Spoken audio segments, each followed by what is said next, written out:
உறவுகளே வணக்கங்கள். இப்போ பாருங்கள், பின்னால் ஒரு மணிக்கூட்டு கோபுரம் ஒன்று தெரியுது. இதை பார்த்தாலே உங்களுக்கு தெரிஞ்சிருக்கு, நான் யாழ்ப்பாணத்தில் மணிக்கூட்டு கோபுர சந்தையில் நிற்கிறேன். ஓகே, பக்கத்தில் தான் கலாச்சார மண்டபம் இருக்குது, யாழ்ப்பாணத்தின் திருவள்ளுவர் கலாச்சார மண்டபம். அப்படியே திரும்பி பார்த்தீங்கன்னு சொன்னால் இங்கே சென்ட்ரல் காலேஜ் யாழ்ப்பாண மத்திய கல்லூரி இருக்குது. இந்த தெரியுதா, செல்வா மண்டபம் அது. அப்படியே இங்கால போனோம்னு சொன்னால் யாழ்ப்பாணம் பெறும்.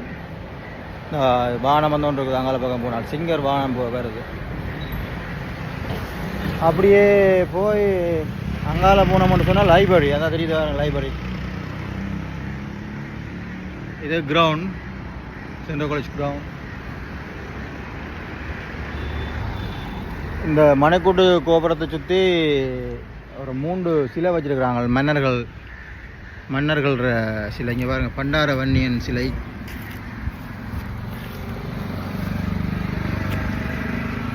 அப்படியே பார்ப்போம் போய்.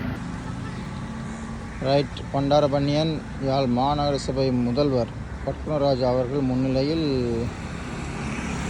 டக்ளஸ் அறிக்கைகளை திறந்திருக்கு நம்மளோட. பாருங்கள், இந்த மணிக்கூட்டு கோபுரத்தை எவ்வளோ அழகாக இருக்குன்னு.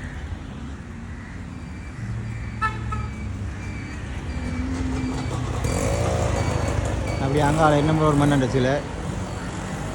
அப்படி எங்களை யாழ்ப்பாணம் பக்கம் இன்னும் ஒரு மன்னன் இருக்கிறார் இங்கே. ரைட், இங்கே வந்தோன்று கேட்க இதை கொஞ்சம் உங்களுக்கு காட்டணும் போல இருந்துச்சு. அப்போ அதான் நடத்தினான். இன்னும் ஒரு வீடியோவில் சந்திக்கலாம். பாய் பாய்.